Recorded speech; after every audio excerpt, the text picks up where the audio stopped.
In the Elder Scrolls V Skyrim, there are seemingly endless amounts of items that we can find. Whether it's things that we sell to vendors, objects to display at home, or items that can help the Dragonborn in their journey, Skyrim is filled with opportunities for item collectors. While finding rare items in-game is always fun, some of the more exciting finds come from hidden ways the developers make the game world work. We can find a great example of this when it comes to the mini merchants in Skyrim. Each vendor in Skyrim has gold that they use to buy things the Dragonborn has found around the world. This gold is unaffected by pickpocketing, and the developers use hidden objects to make this happen. Usually hidden under the shops themselves are a couple of chests. One contains the store's inventory and the other is called Do Not Delete. This acts as a static object that we can even put into our inventory. This chest represents the total gold value that the merchants are allowed to hold at each shop, so its presence is needed to make sure buying and selling things at the store runs smoothly, which is likely why it's called Do Not Delete. It's always interesting to see the various tricks the devs of these games use to make it all work. This chest also acts as a rare item type for those who want to find them, so as long as you're okay with possibly breaking whatever merchant it's tied to, make sure to go out there and start collecting those chests. Everyone is familiar with the intro bit in the Elder Scrolls V Skyrim. The Dragonborn is carted off with other prisoners to the town of Helgen for execution for their crimes, only to be interrupted by Alduin to kick off the game properly. During the cart ride, Ralof will remark about some unique mead brewed here in Helgen by Vilad. This is Helgen. I used to be sweet on a girl from here. Wonder if Vilad is still making that mead with juniper berries mixed in.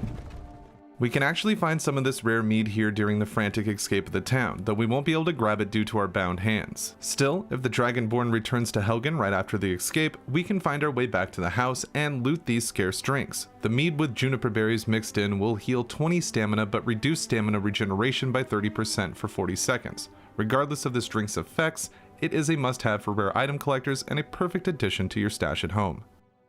In the Elder Scrolls IV Oblivion, there are plenty of adventures to be had. Oblivion hosts an expansive world map with many dungeons and cities to explore. Still, I want to focus on one of the mounts that can be found out in the wilderness. Deep in the Harcane Grove, guarded by 3 minotaurs, is the Unicorn.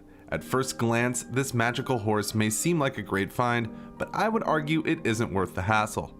While the Unicorn can fight enemies with ease, that is actually where the problem lies. If you were to dismount this horned beast near anyone who had their weapons drawn, yes, even friendly guards or the hero of Kvatch themselves, the Unicorn will attack. This can become quite the pain in the ass for anyone trying to simply exist in the friendly areas, not to mention the Unicorn will constantly try to return to the grove, not only reminding you that it hates being around you, but it misses its home as well. The Unicorn can only be damaged by enchanted weapons, silver, Daedric stuff, or magic, so if it turns its sight on you, it's best to be prepared. Running will do nothing as the Unicorn is far faster than any human. You are better off finding a wild stallion to tame if you are looking for a reliable mount. In the Elder Scrolls V Skyrim, there are plenty of weapons for the Dragonborn to find to aid them on their journey. Whether it be ranged, two-handed, one-handed, or even magic, there is no shortage of combat aids in the depths of Tamriel. While some weapons are abundant in the world of Skyrim, others can be quite hard to find, either due to being one of a kind or just rarely found out in the wilderness. Still, just because a weapon is rare does not necessarily mean it's worth your time. This is the case for the one-handed stabbing weapon we are looking at today, the fork. Skyrim has 2 types of forks, one for decoration and the other one counting as a weapon. However, this fork has a base damage of 1, making it one of, if not the worst weapon in the game, regardless of its rarity. Rare item collectors may want to pick these up to store at their homes. Still, warriors should beware when trying to fight with one of these weapons, as you won't be doing much damage with the fork equipped.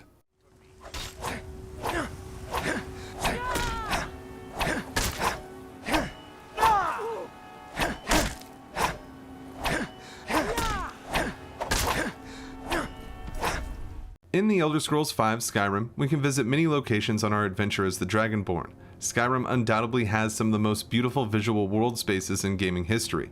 Everywhere you look, there is a picturesque moment. One of the best examples is Sovngarde, the Nordic version of heaven for the heroic. Not only is this place wonderful to look at, but a lot is going on that can be easily missed during our short time in this afterlife realm.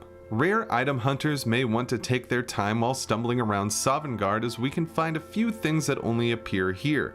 and the 3 we are looking at can be found in the Hall of Valor. Inside the impressive stronghold, resting on the dining tables throughout the hall, we can find roasted ox parts that appear here, and this is our only chance to grab them. We can find 2 roasted ox legs waiting to be devoured, but perhaps more shockingly, we can find an entire roasted ox head resting on a plate close to the main cooking pit. While this feast may seem distasteful, it is truly fit for a king. Strangely enough, when we pick these items up, they don't count as food and get filed under the miscellaneous category instead. So the next time you storm through the afterlife in Skyrim, stop and grab these wonderful decorations for your home or wherever you stash your rare items. Nothing ties the room together more and brings in the guests like a roasted cow face, and now you can prove it. In the Elder Scrolls V Skyrim, we can travel to many different locations that have small details and stellar references around every corner. Markarth is no different, and the city, at least visually, is one of my favorites in the game. We can discover Indin's house among the many dwellings we can find here in Markarth. This is where he lives with Kira and their daughter Adara. During the day, Kira sells necklaces and such in the market, and Indin can become a fence for us after the quest Silver Lining. What we are going to focus on here is what we can find on one of their bookshelves inside the home's bedroom. On the bottom shelf, we can find a cheese wheel made to look like Pac-Man eating dots made out of garlic, and ending with a bowl of glow dust to act as a power pellet that would allow him to eat ghosts.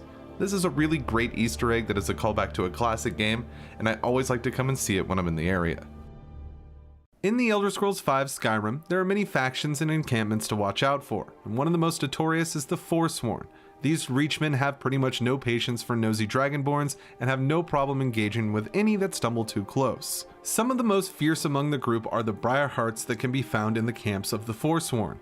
These warriors have had their hearts cut out and replaced with Briar Hearts by Hargravens. We can even hear about a ritual set to happen and observe it ourselves in game. Here he's decided to let the hags turn him into a Briar Heart.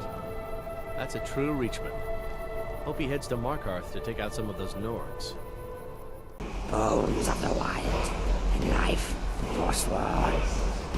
Rise from death, blood of our blood.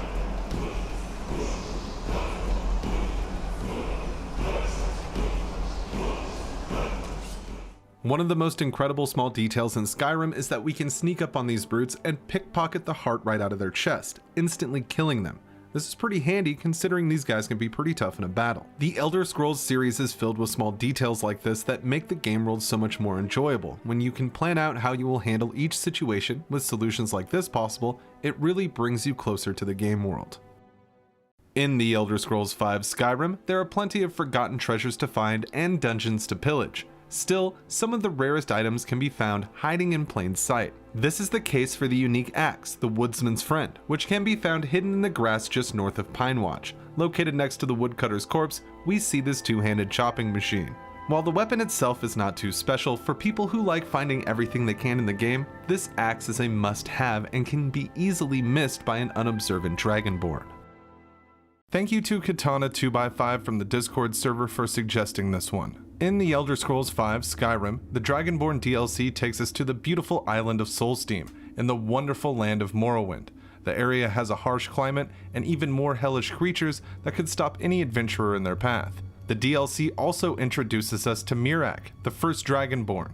The adventure will lead us deep into Apocrypha, the plane of oblivion ruled by the Daedric Prince of Fate, Knowledge and Memory, Hermaeus Mora. Apocrypha is one of my favorite places we can visit in Skyrim. The environment and enemies make me feel like I have gone to another realm that is ruled by an all-knowing entity. The books, tentacles, and black liquid goo greatly set the mood for what's to come. Eventually, we will fight Miraak, and after a tough battle, Hermaeus Mora will do the honors of taking care of him once and for all.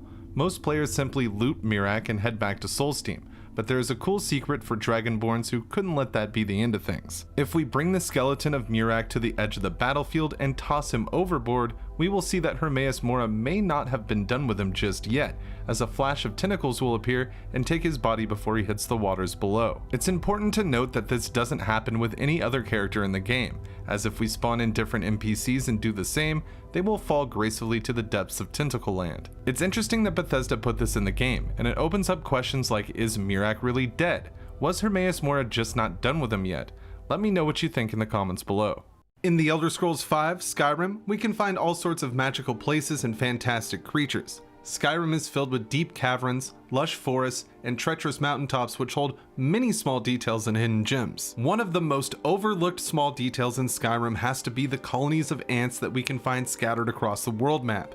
In many locations we can see these crawly critters swarming stumps in the vast forests that occupy northern Tamriel. You can't interact with them, collect any specimens, or even damage them. They're just to look at. Bethesda is one of the top studios when it comes to these little details in their games, and something like tiny ants that so many people may not even really see drives home the immersion that this game has to offer. The small things all add up to make the bigger picture so much more wonderful, and these ants are a great example of that. When life gives you lemons,